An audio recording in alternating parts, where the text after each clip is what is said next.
Maisha yao yalibadilika baada ya kuchukua kinyago kilichotengenezwa na mchanga kaburi. Picha yetu inaanza mwanzo ikituonyesha watafiti wawili ambao wakiiskani nyumba ambayo inasemekana nyumba hiyo ilipatikana watu ambao wawili wameuawa.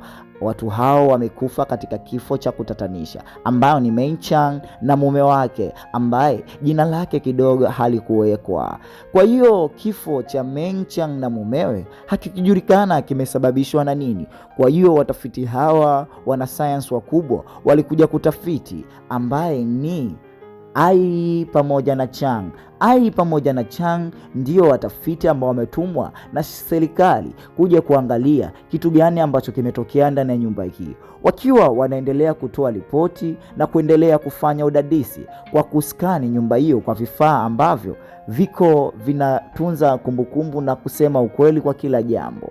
Basi Ai mara ghafla nasikia sauti na picha nyuma kichogo chake inadondoka, lakini picha hiyo ni picha ya familia ambayo ilikaa ukutani. Na kwa nini picha hiyo imedondoka sasa na ikafika mpaka chini? Ai anashangaa, lakini hapa wakasemezana tuingie basi chini ya basement, ikiwezekana tukusanye ripoti zote na ikibidi tuondoke. Walipoingia chini ya basement, Ai anaanza kukutana na kinyago ambacho kinyago kile kilimtatanisha, na kinyago kile nyuma ya kichwa chake kuna maandishi ambayo yamewekwa. Ai kipindi anasoma, mara ghafla akaanza kusikia sauti na vitu vikaanza kucheza cheza, na alidondosha kitu kile maana alisikia jina lake limeitwa. Na kwa uoga ule alipodondosha akaona mbona mambo yashaanza kuwa tofauti, lakini milango ghafla ikaanza kujifunga. Ai akaanza kujiawa na taaluki, akaanza kumuita Chang, na Chang akaja akamwambia bwana tuondoke. Kipindi anataka kuondoka tu kabati zito likamdondokea.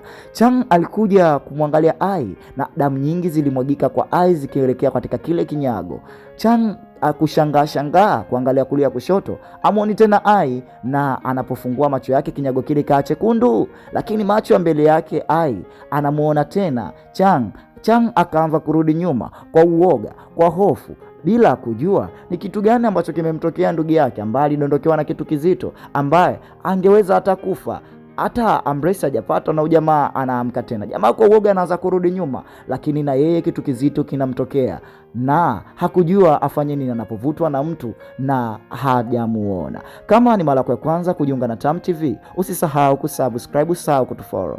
Picha yetu inarushwa mpaka kwa Ling na Felix. Hawa ni mtu na mume wake, na hawa wapo katika kikundi kile kile cha kufanya utafiti. Lakini Felix na Ai, mkewe, ana mimba sasa hivi, lakini mkewe anaonekana anapenda sana kutengeneza vinyago kwa kutumia udongo wa mfinyango, na kutokana mimba yake walikuwa wanaandaa sehemu ya mtoto wao. Wakiwa wanaongea na kumwaga mkewe na kuingia katika sehemu ya kazi, anaonekana director mmoja akiwa anatoa maelekezo juu ya mambo jinsi yanavyotakiwa kwenda. Oya we Ai, hebu njoo huku chapu kwa haraka. Lakini hapa tunamuona jamaa huyu hapa ambaye alibeba vifaa kutoka katika ile nyumba ya kule akiwa ameganda. Basi baada ya kuchukua vile vifaa ambavyo ametoa katika ile nyumba ambayo alikuwa anaiskani pale, lakini mara ghafla jambo zito linatokea. Ujamaa anawaambia maneno ya kushangaza, maneno ambayo anaambia jamani, msiendelee kufanya jambo hilo, acheni. Mchizi anapiga kelele nzito na kutapika vikali kama mnavyoshuhudia. Mchizi alitapika na bila kujulikana kitu gani ambacho kinamfanya atapike, lakini mwisho wa siku alifariki. Na meneja aliwaita akamwambia, hakika tuwe makini sana, inaonekana kuna jambo la tofauti linaendelea. Lakini sasa Felix akaona bora yeye akusanya hivi vitu na kwenda kufanyia utafiti nyumbani kwake, kuwa ule mchanga na kupeleka moja kwa moja kwa mke wake ambao sasa hivi ni mjamzito. Akamwambia bwana, na baadhi ya zawadi hizi nimekuletea, lakini leo nitakuwa na kazi nzito mpenzi wangu. Basi walipika, habari za kupika wakala kwa furaha na amani, na mapenzi yakaendelea huku akilishana kwa mahaba, bila kujua Felix ameleta kitu kibaya ndani ya nyumba yake. Akiwa yupo anaendelea kufanya utafiti na kumwandalia mwanae vitu baadhi, na huku akiendelea kuwa na mawazo juu ya kufuatilia lile jambo ambalo wametoka kuletewa. Walifuatilia kutokana na ile nyumba ya wale watu wachoraji wawili kufa, huku akiendelea kuangalia ripoti ambazo wameziskani kutoka katika ile nyumba, jinsi udongo ambao walikuwa wanatumia kutengenezea matilio yao na mambo mengine, jinsi walivyokuwa wanafanya. Jamaa alijikuta anaanza kupata msongo wa mawazo baada ya kuchanganya vitabu vyake na lile kabati. Anaanza kuona kama mkewe wako wawili ndani, kule anamuona na huko anamuona. Jamaa anashangaa hiki ni nini, lakini alipoangalia vizuri hamuoni, mara akifanya hivi anamuona. Na jamaa akaanza kujawa na taharuki bila kujua ameleta jambo zito, na mkewe anamuuliza mume wangu, mara anachuka, hakuna anachokielewa. Huu nani ambaye anamuuliza mume wangu na nani ambaye anapotea? Lakini usiku mkewe alisikia kama mlango umefunguliwa, ikabidi atoke moja kwa moja kwenda kuangalia ni nani ambaye anafungua mlango, lakini alisikia minong'ono na sauti ambazo zinamuita, na moja kwa moja alivutiwa na ile sauti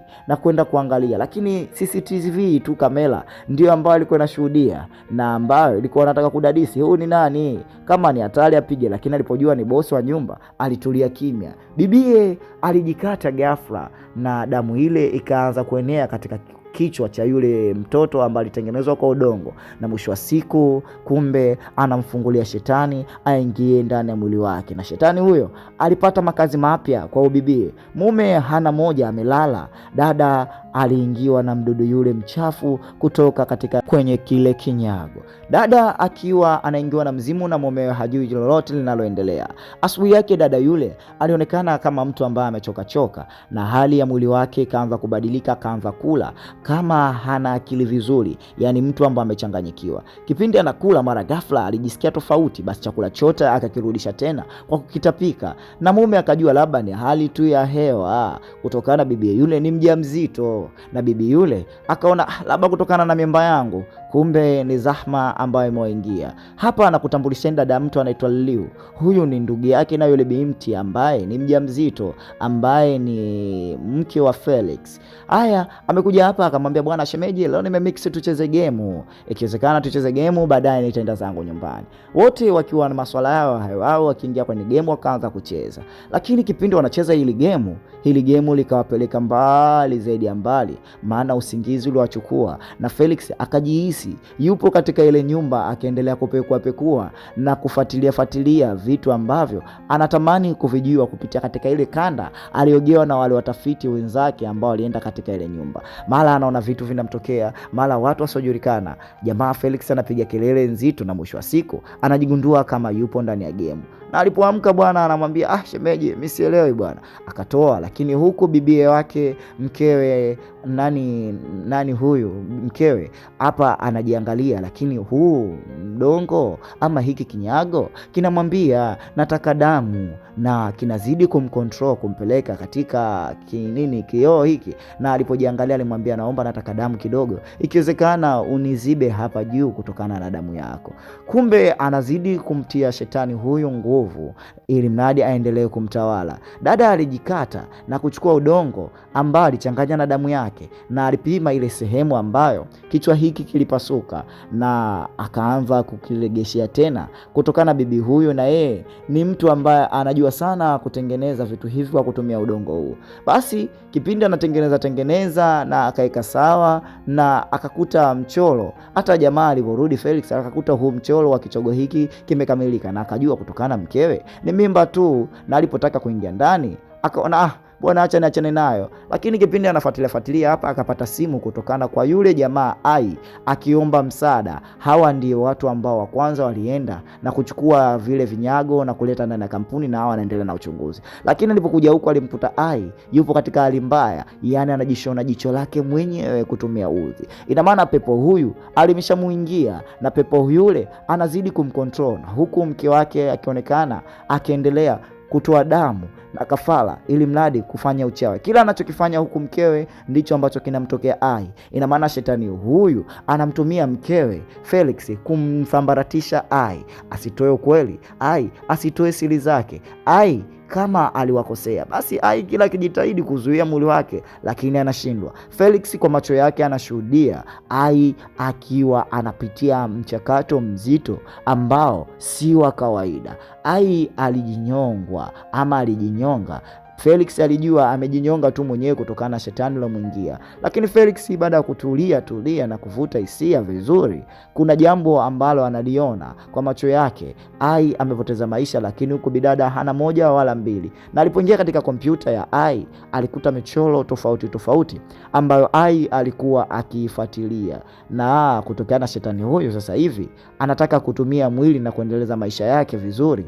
Na alikuja moja kwa moja kwa mchunguzi ambaye anafuatilia mambo haya, na alipotaka kujua ni nini ambacho kinaendelea, mchunguzi akamwambia, hakika kwa hili swala inabidi kwanza tupate kipande cha hapa kilichotoka. Mimi hapa nitashindwa kukwambia vizuri, lakini kuna mwenzangu ambaye yeye mambo hayo anafanya vizuri, ikiwezekana nikuelekeze uende moja kwa moja ukamuulize. Nasi mwingine bwana anaitwa Sheng. Sheng alikuja huko akaangalia ile michoro kwenye zile tarasimu. Ina maana Sheng huyu ni mganga wa kienyeji, ama ni mtu ambaye yeye anaweza kuagua miujiza ama uchawi wowote. Na alipoliangalia ile tarasimu akaliongezea, na mwisho wa siku akamwambia, basi hamna shida, inabidi twende tukajue mkeo anasumbuliwa na kitu gani, yani bila kuchelewa. Basi mchizi akaongea naye, akapata na bei, na mwisho wa siku akaikana maelewano, akamwambia basi twende nyumbani kwako. Moja kwa moja wakafika nyumbani hapa na akakuta kile kinyago kwa chekundu, yani kimejaa damu, upande kina damu, upande kina udongo mweusi. Basi mchizi baada ya kumwangalia mke wake na huyu jamaa,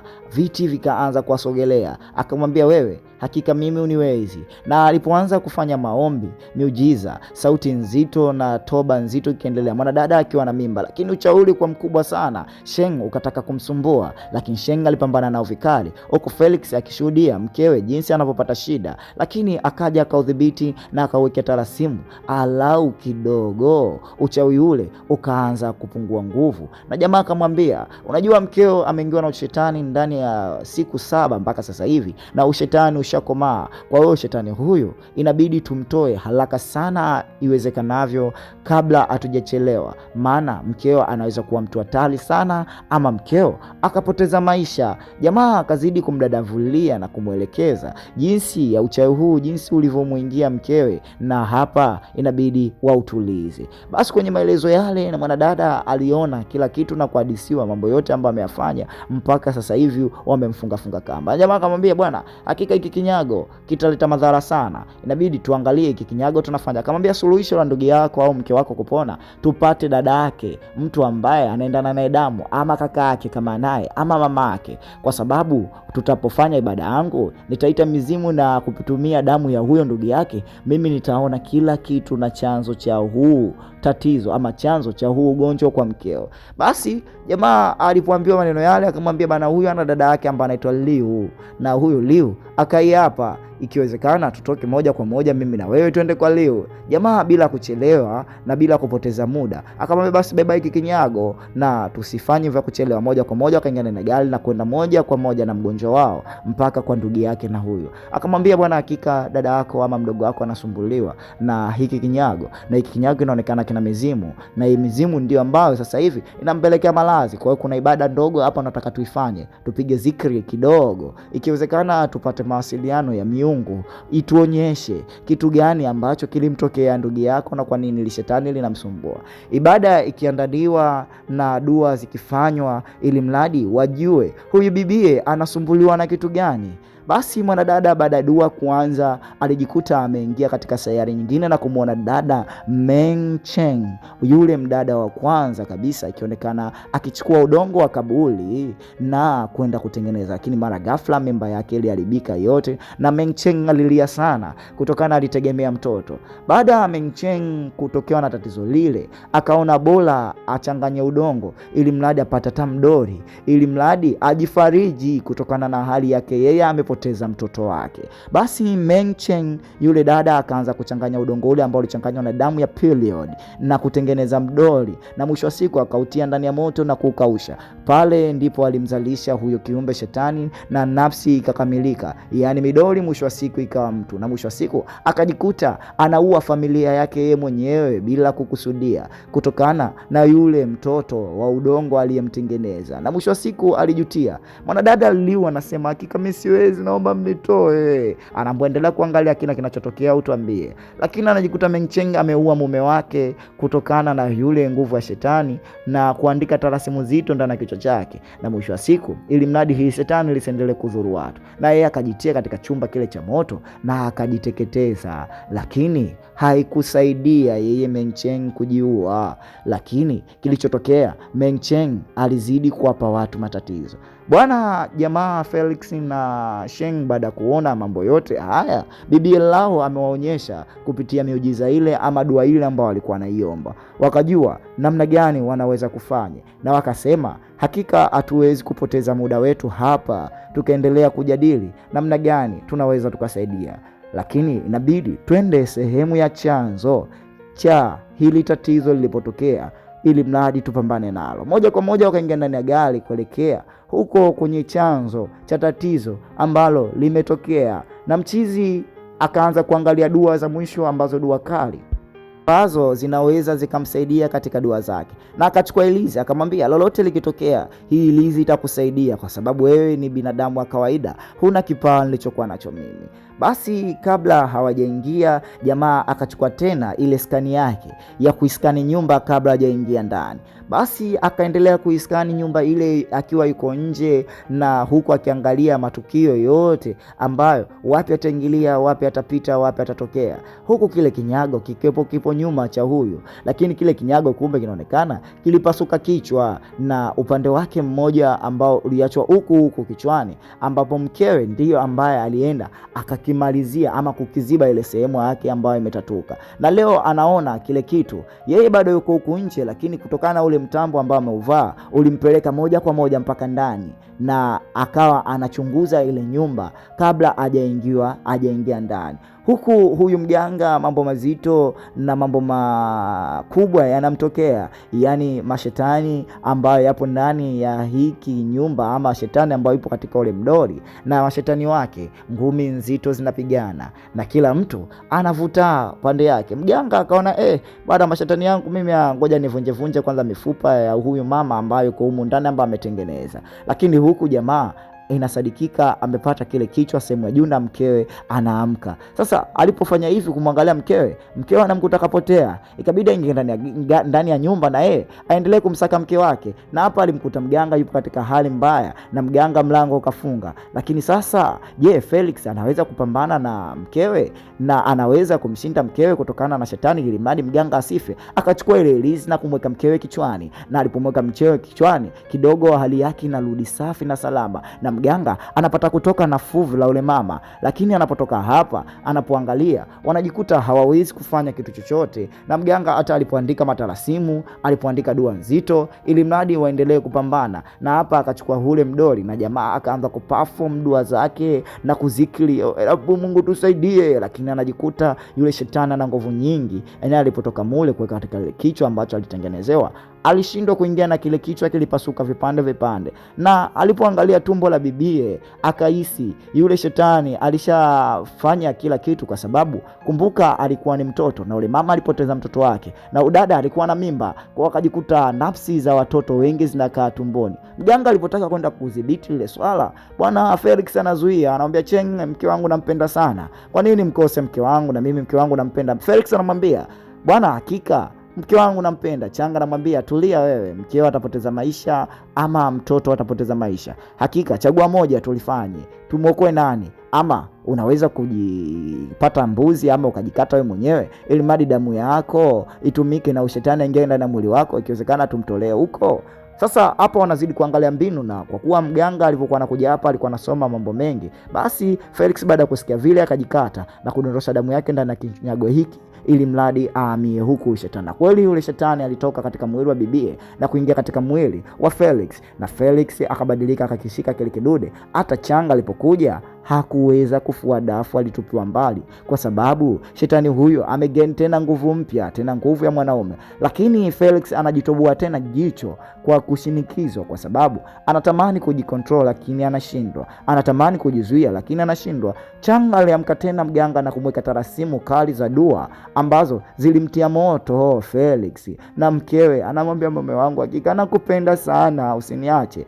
Chang alitumia ujuzi wake na ufundi wake wa uganga wote na kuanza kunena maneno ambayo hayajulikani ni ya lugha gani, na kuanza kusema rabashaka rababayeka riando robashaka rabashaka shakatarondo shabasha.